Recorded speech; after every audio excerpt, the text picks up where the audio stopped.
J'espère que vous allez bien, j'espère que vous vous portez bien. L'Algérie, elle a réagi très violemment et très sévèrement dans l'affaire MLDZ parce qu'elle considère que le dossier est vide. Les autorités algériennes considèrent qu'il n'y a pas de preuves impliquant réellement leurs agents ou des agents liés à l'État algérien ou des officiels ou des hauts responsables ou des partis liés à l'État algérien. Les autorités algériennes sont persuadées que le dossier est vide. Et pourquoi? Nous sommes des journalistes.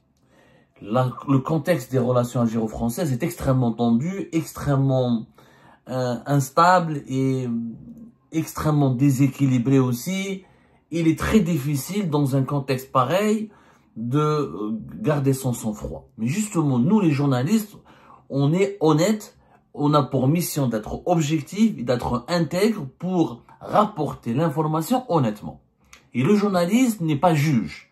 Le journaliste, il trouve l'information, il cherche l'information pour trouver la vérité. Voilà. Et le journaliste doit donner la parole à tout le monde. Et le journaliste doit rapporter les versions de toutes les parties en attendant que la vérité se manifeste officiellement. Qui peut manifester la vérité? C'est la justice. Le journalisme, l'information, les médias ne peuvent pas proclamer une vérité. La vérité, elle est proclamée à la suite d'un procès, d'une procédure judiciaire. Il y a un procès de première instance, il y a le procès en appel, il y a les différents recours. Donc, il y a des procédures judiciaires qui permettent à la justice de déterminer la vérité. Nous, pour le moment, on essaye de comprendre cette vérité qui sera révélée plus tard. Pour le moment, dans l'affaire de MLDZ, il y a des accusations et des soupçons, mais il faut comprendre qu'il y a aussi la présomption d'innocence. Les 3 Algériens qui ont été arrêtés le 12 avril, le 11 avril, ils ont été arrêtés le 8 avril 2025. Ils ont été placés en garde à vue jusqu'au 11 avril 2025. Ils ont été présentés devant un juge du parquet national antiterroriste à Paris, qui relève du tribunal judiciaire de Paris, et une juge a décidé de les placer en détention provisoire dans la nuit, à une heure tardive du 11 avril 2020, dans la nuit du 11 au 12 avril 2025. L'Algérie, elle a réagi hier. Les autorités algériennes ont réagi hier le 12 avril 2025. Pour le moment, les 3 Algériens qui ont été placés en détention bénéficient de la présomption d'innocence. C'est une détention provisoire. Ils ne sont pas encore leur culpabilité n'a pas été encore confirmée. Donc c'est pour ça que nous, on doit être prudents. Il faut être prudent, filtrez vos sources d'information et suivez les journalistes, les vrais médias. Ne suivez pas les partisans du sensationnalisme et les partisans du clic qui racontent tout et n'importe quoi, qui veulent se substituer aux juges. Alors, pourquoi maintenant? On a compris le point de vue français, on a rapporté ce qui s'est passé dans le dossier du côté français, pourquoi les 3 ont été arrêtés, on a parlé de l'affaire MLDZ, on a raconté ce qui s'est passé le 29 avril 2024, on a parlé de la qualité de ce fonctionnaire du consulat d'Algérie à Créteil qui a été arrêté, on a parlé de l'adjoint consul qui n'est pas là, qui a été rapatrié en Algérie, et de son rôle et des suspicions qui pèsent contre lui. Maintenant, essayons de comprendre du côté algérien pourquoi les autorités algériennes estiment que c'est un dossier vide. Les autorités algériennes ne sont pas d'ailleurs pas les seules à estimer qu'il risque d'être un dossier vide. D'ailleurs, dans les médias français, l'AFP, par exemple, elle a diffusé une information depuis hier, le 12 avril, où une source proche du dossier en France a appelé samedi, je cite les médias français, l'AFP qui a été repris par BFM TV, par plusieurs grands médias français ici, une source proche du dossier en France a appelé samedi à la prudence sur ces 3 mises en examen, car elle dit redouter que l'enquête ne débouche que sur un dossier vide, contre des suspects qui ne seraient que des fusibles. Bien sûr, cette source proche du dossier serait visiblement, ça peut être les avocats des 3 personnes qui ont été arrêtées, placées en détention, qui eux défendent leurs clients en disant que ça peut être des dossiers vides et les 3 personnes qui ont été arrêtées, ce sont des fusibles, que les vrais commanditaires sont ailleurs. Ça peut être aussi une source au sein même du parquet national antiterroriste français, qui pour le moment, encore une fois, la justice française ne les a pas condamnés, elle les a placés en détention. C'est extrêmement différent. N'ont pas été encore jugés. Donc, allons-y doucement. Côté algérien, on n'est pas dans la prudence, de ce côté algérien, parce qu'on affirme catégoriquement que le dossier est vide. Pourquoi? Parce que du côté algérien, ça a été dit un petit peu dans les communiqués d'hier du ministère des Affaires étrangères, Dans le communiqué, il dit quoi? Il dit que il a été arrêté sur la voie publique, etc. Que l'argumentaire, le passage précis qui parle des arguments qui ont été utilisés pour procéder à l'arrestation de cet agent du consulat d'Algérie à Créteil et pour justifier son placement en détention. L'Algérie considère que son argumentaire il est vermoulu et farfelu car il repose uniquement sur le bornage du téléphone mobile de l'agent du consulat d'Algérie à Créteil qui aurait borné autour de l'adresse du domicile d'MLDZ. Pour les autorités algériennes, il n'y a pas de preuves. Pour le moment, les autorités algériennes, d'après les sources auxquelles nous avons posé la question, nous avons essayé de comprendre auprès de plusieurs sources proches des autorités algériennes pourquoi. Parce que logiquement, l'Algérie a réagi avec autant de violence à la demande de la libération de son agent, la libération immédiate. Elle parle d'arguments qui sont vermoulus, farfelus, l'inconsistance, la fragilité des preuves. Il n'y a pas de preuves. Mais pourquoi les autorités algériennes estiment qu'il n'y a pas eu de preuves? Parce que selon les sources algériennes, dans le dossier de ces 3 personnes qui ont été arrêtées, il n'y a qu'une preuve matérielle qui est la suivante, qui est le bornage du téléphone mobile. Le bornage, c'est quoi? C'est une façon de détecter, c'est un équipement qui permet aux autorités sécuritaires de détecter l'usage du téléphone mobile et sa localisation, la localisation du téléphone mobile de quelqu'un, d'un individu précis, dans une zone géographique précise. En réalité, le bornage, il permet d'obtenir des indications sur les stations fixes auxquelles un téléphone s'est raccordé à un moment donné. Quand on a un téléphone, un smartphone, on a un smartphone dans sa poche, on se promène avec son téléphone. Si on veut localiser une personne, comment on fait? On utilise le bornage.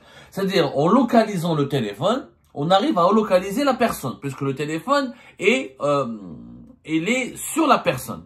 Donc, au moment où la personne, si on veut savoir où est-ce qu'elle se trouve réellement, il suffit juste d'utiliser le bornage de son mobile. Le téléphone mobile permet d'offrir aux services de sécurité les mouvements et les déplacements précis des personnes qui sont sous enquête. Je connais très bien ce procédé parce que moi-même, dans mon affaire, quand j'ai été agressé et menacé de mort le 15 août 2023, mon agresseur a été arrêté, a été détecté, il a été repéré, identifié grâce au bornage téléphonique. Il a été énormément utilisé par la police judiciaire française dans mon affaire. Donc je connais ce procédé, j'ai eu dans mon affaire, je sais très bien comment les autorités françaises le font. Et c'est un procédé extrêmement efficace, puisque aujourd'hui, les communications ne sont pas uniquement téléphoniques. Mettre sur écoute quelqu'un ne sert pas à grand chose, puisqu'aujourd'hui les gens communiquent beaucoup par les messageries cryptées, les signals, les WhatsApp, les télégrammes, et ça, on peut pas les percer ces communications par un simple système d'écoute téléphonique classique. Il faut vraiment recourir à des méthodes de piratage, à des logiciels espions qui sont très sophistiqués. Les services de sécurité, en France comme ailleurs, à travers tous les pays du monde, ne peuvent pas se permettre de braquer ou de pirater les communications, des messageries cryptées des gens avec beaucoup de facilité, et puis la loi ne le permet pas. Il faut vraiment un cadre précis. Il s'agit notamment dans les graves affaires de terrorisme où les services de sécurité, notamment les services de renseignement des pays, peuvent pirater les messageries cryptées, mais ils ne peuvent pas les pirater directement, il faut pirater les téléphones. Parce que WhatsApp et Signal, par exemple, ou Telegram, ils ont des protocoles très sécurisés. Il faut que Telegram et WhatsApp et Signal collaborent avec les services de renseignement et les services de sécurité pour leur donner ce qu'on appelle un accès à une porte dérobée et qui leur permettra d'avoir des fichiers ou d'avoir les discussions, les données qui ont été échangées par les personnes soupçonnées de terrorisme. Quand il ne s'agit pas d'un crime terroriste grave ou d'un groupe armé ou d'une mouvance, d'un mouvement terroriste extrêmement dangereux, les services de sécurité recourent au bornage téléphonique. On a une personne, on soupçonne cette personne d'avoir commis un crime. Comment faire pour détecter, pour enquêter sur ses mouvements? On utilise le bornage de son téléphone. Où est-ce que son téléphone circulait? Dans quelle zone géographique? Quelles sont les indications et sa localisation? On localise une personne et on détermine les mouvements d'une personne à travers le bornage téléphonique. C'est ce qui a été fait par les services de sécurité français pour enquêter sur les 3 personnes qui ont été inculpées dans l'affaire ou dans le scandale MLDZ. Où est-ce qu'il a été borné le téléphone? Selon les autorités algériennes, selon les sources les plus proches des autorités algériennes, aucune preuve n'a été trouvée, à l'exception d'une réunion, d'un regroupement qui a de ces trois personnes, à savoir 7 agents du consulat d'Algérie à Créteil, des autres personnes qui seraient des franco-algériens. Le deuxième est franco-algérien à 100%, on le sait, ça a été prouvé. La troisième personne, on n'est pas sûr s'il est franco-algérien ou s'il est uniquement algérien. Mais c'est un Algérien qui vit en France. Potentiellement un franco-algérien. Donc là, les trois personnes se connaissent. Et la veille du kidnapping de MLDZ, MLDZ a été kidnappé le 29 avril 2024, la veille, les trois personnes étaient réunies tous ensemble. Grâce au bornage téléphonique, les services de sécurité français ont pu déterminer qu'ils étaient, leur localisation, ils ont été localisés tous ensemble dans un endroit qui est situé à 700 mètres et quelques du domicile d'MLDZ. Partant de cette localisation, les services de sécurité français ont conclu qu'il y avait quelque chose qui est anguille sous roche, que leur comportement était suspect. C'est-à-dire, la veille du kidnapping d'MLDZ, l'agent du consulat d'Algérie à Créteil se trouvait sur place, à 700 mètres du domicile d'MLDZ. MLDZ a été kidnappé juste à côté de son domicile, situé dans les environs de Créteil, à Paris. Donc, c'est comme ça que leur inculpation a été justifiée, que leur placement sous enquête a été justifié. Ce qui était encore plus étrange, selon nos sources, c'est que les trois personnes ont été, juste après la libération d'MLDZ, ont été à 2 km encore. Ils ont été localisés à peu près 2 km, à peu près dans la même zone d'habitation où se trouve le domicile d'MLDZ. Et qu'auparavant, ils avaient l'habitude de se retrouver dans les environs, toujours, de la même zone géographique de l'habitation d'MLDZ. Donc, leurs déplacements ont été jugés suspects et leurs déplacements ont été jugés suspects. Donc, sur la base de ces suspicions, ils ont été placés sous enquête et on les soupçonne d'avoir joué un rôle important dans la préparation du kidnapping d'MLDZ. Pour les autorités algériennes, ce bornage téléphonique, donc d'après les sources algériennes, parce que le ministère des Affaires étrangères l'a dit, il n'y a que cela dans le dossier. Maintenant, les autorités judiciaires françaises ne se sont pas exprimées, encore une fois, pour être très précis. Il faudrait que les autorités judiciaires françaises s'expriment et nous affirment. Pour le moment, elles ne peuvent pas s'exprimer parce qu'on ne peut pas dévoiler ce qu'il y a dans le dossier. Ce serait une violation du secret d'instruction. Mais les autorités algériennes se sont aventurées sur ce terrain puisqu'elles affirment que la cabale, il s'agit d'une cabale judiciaire inadmissible sur le seul fait que le téléphone mobile de l'agent consulaire inculpé aurait borné autour de l'adresse du domicile. C'est-à-dire que les autorités algériennes sont convaincues qu'il n'y a pas d'autres preuves, qu'il n'y a pas de preuves matérielles. Elles ont des informations, ou par le biais des avocats de ces trois personnes inculpées, ou par le biais d'une source interne proche du dossier, ou elles ont accédé au dossier, peut-être que les autorités françaises ont communiqué ont communiqué des informations aux autorités algériennes parce qu'il s'agit d'un agent du consulat d'Algérie. 3 scénarios possibles. En tout cas, les autorités algériennes ont accédé à des éléments du dossier. Selon les autorités algériennes, il n'y a rien. Il n'y a que le bornage téléphonique. Le bornage de téléphone mobile des 3 personnes. C'est pour ça qu'elles estiment qu'il s'agit d'une cabale. Pourquoi elles estiment qu'il s'agit d'une cabale? Parce que pour les autorités algériennes, cet agent du consulat de Créteil s'est trouvé par hasard à proximité du domicile d'MLDZ. Il n'était pas en mission pour le traquer ou pour le surveiller. C'est ce qu'affirment les sources les plus proches des autorités algériennes. Selon ces sources, si cet agent était en mission pour traquer ou pour faire du mal à MLDZ, il se serait débarrassé de son téléphone. Il n'aurait pas regardé son téléphone. Il aurait utilisé pas son téléphone personnel. Il aurait utilisé un téléphone avec l'ICA mobile ou un téléphone avec une autre puce, pas avec son numéro, un téléphone qui serait pas personnel, qu'il aurait jeté ensuite, qu'il aurait balancé, qu'il aurait détruit pour détruire les preuves. Mais là, le bornage téléphonique, c'est basé sur le téléphone personnel. Personnel de cet agent du consulat d'Algérie à Créteil.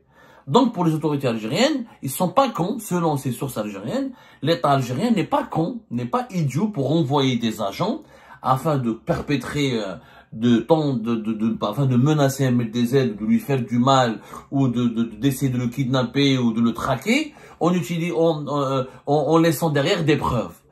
Ce serait con de la part de l'État algérien si l'État algérien avait fait ça, ou si l'État algérien aurait fait ça. Donc, pour l'État, pour les autorités algériennes, il n'y a pas de preuves, il y a juste des soupçons.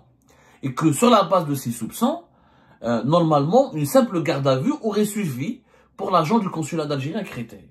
Les autorités algériennes ont été choquées par son emprisonnement. D'ailleurs, quand il a été arrêté, elles n'ont pas réagi. Le 8 avril, quand cet agent du consulat d'Algérie à Créteil a été arrêté, les autorités algériennes n'ont pas réagi. Pourquoi elles n'ont pas réagi? On leur a posé la question à nos sources qui sont proches des autorités algériennes. Parce que les autorités, elles pensaient que c'était une simple garde à vue, qu'il y a des investigations, que au bout de la garde à vue, les autorités françaises vont comprendre qu'il n'y a pas d'éléments à charge, il n'y a pas d'éléments accablant. Voilà, ils seront libérés. Donc le 8 avril, pas de réaction. L'Algérie, les autorités algériennes ont réagi uniquement à la suite du placement en détention, le 11 avril. Elles ont réagi hier, le 12 avril, à une heure tardive, après avoir convoqué l'ambassadeur de France. Donc, les autorités algériennes sont persuadées que le dossier est vide. Je ne dis pas qu'elles ont raison. Moi, je rapporte leur version. En tant que journaliste neutre et indépendant, je suis obligé d'être respectueux et honnête de mes engagements vis-à-vis de la déontologie dans mon métier jusqu'au bout. On ne peut pas rapporter que la version des sources françaises, on est obligé aussi d'être correct, d'être objectif, de rapporter la version des sources algériennes. Maintenant, pour savoir si les sources algériennes ont raison ou pas, je pense que la justice française va communiquer. Elle va communiquer dans les prochains jours. Est-ce que les juges français vont mettre en prison juste 3 personnes sur la base de leur mouvement, de la localisation géographique de leur mouvement suspect? Est-ce qu'il n'y a pas d'autres éléments dans le dossier? Est-ce qu'il n'y a pas eu des échanges? Parce que il est possible qu'il y ait des échanges, que les témoignages, que l'un des 3 personnes a confirmé aux enquêteurs français que l'agent du consulat d'Algérie à Créteil lui a demandé de trouver des intermédiaires, lui a demandé de trouver l'adresse de MedDZ, lui a demandé de préparer un enlèvement et une opération musclée contre un MedDZ. Ça, c'est possible. Moi, j'ai pas les preuves, j'ai pas accédé au dossier, c'est secret d'instruction. Moi, je suis pas l'avocat. L'avocat d'MDZ, c'est lui le premier. Je vous rappelle que le premier qui a parlé de preuves matérielles et de preuves tout court tangibles, c'est l'avocat d'MDZ. L'avocat d'MDZ, il est parti très loin parce qu'il a parlé de terrorisme d'État. Avant même l'annonce du placement, de l'emprisonnement, du placement en détention provisoire de l'agent du consulat d'Algérie à Créteil, c'est l'avocat d'MDZ, je le cite, qui parle d'un entremêlement des intérêts diplomatiques et de sécurité nationale français, et qui parle mesurer l'implication d'Alger, et qui parle des pratiques de terrorisme d'État. Il a parlé d'une affaire d'État. Il a parlé d'une puissance qu'une puissance étrangère n'a pas hésité. C'est l'avocat d'MDZ qui a dit une puissance étrangère, l'Algérie, n'a pas hésité à mener une action violente sur le sol français par l'intimidation de la terreur de nature à porter atteinte à la vie. Le premier, jusqu'à maintenant, le seul qui accuse de façon aussi forte, public et assumé l'État algérien, c'est l'avocat d'MDZ qui s'appelle Maître Éric Plouvier. Les avocats des personnes concernées, impliquées, emprisonnées n'ont pas parlé, elles n'ont pas souhaité s'exprimer. La justice française a uniquement confirmé à l'AFP, à travers le parquet national antiterroriste, le placement en détention d'un agent du consulat d'Algérie à Créteil, confirmant qu'il possédait un passeport de service. Ça, les autorités algériennes ne se sont pas exprimées sur ce point. Ils ont juste dit que c'était un agent qui travaille pour l'État algérien, pour le consulat d'Algérie à Créteil. Ça a été confirmé. Mais est-ce qu'il avait un passeport diplomatique, un passeport de service? Les autorités algériennes n'ont pas commenté ce point précis. Et elle demande sa libération immédiate. Et elle dénonce une arrestation qui n'a pas été notifiée. Voilà. Dans le communiqué du ministère algérien des Affaires étrangères, il est affirmé que cette personne, quand elle a été placée en garde à vue, les autorités françaises n'ont pas notifié au consulat d'Algérie à Créteil son placement en garde à vue. Ce qui constituerait, selon les autorités algériennes, une violation des engagements internationaux de l'État français vis-à-vis des diplomates ou des agents consulaires étrangers qui sont en fonction sur le sol français. C'est un débat. Est-ce que c'est vrai que ça n'a pas été notifié? Est-ce qu'il a son statut? Parce que la Convention de Vienne de 1963 concernant les relations consulaires, elle est claire. Quand il y a un crime grave, on peut arrêter un agent d'un consulat étranger, on peut même le placer en détention. Il va y avoir un débat judiciaire par la suite. Mais d'ores et déjà, les autorités algériennes, elles sont persuadées, elles sont sûres d'elles-mêmes que le dossier, il est vide, qu'il n'y a pas de preuves. Reste maintenant, la réponse là-bas, elle est dans le camp de la justice française et des autorités françaises qui vont continuer à approfondir l'enquête. Et s'il y a des preuves irréfutables qui seront révélées plus tard dans un procès, et ben là, les autorités algériennes seraient dans une position extrêmement inconfortable et le discrédit, elles feront l'objet d'un discrédit qui va générer des conséquences assez désastreuses. J'espère qu'on n'en arrivera pas jusque-là. J'espère que l'État algérien préservera son honneur et sa crédibilité. Et j'espère que la justice française ira jusqu'au bout pour déterminer la vérité, rien que la vérité sur ce qui s'est passé dans le scandale MLTZ.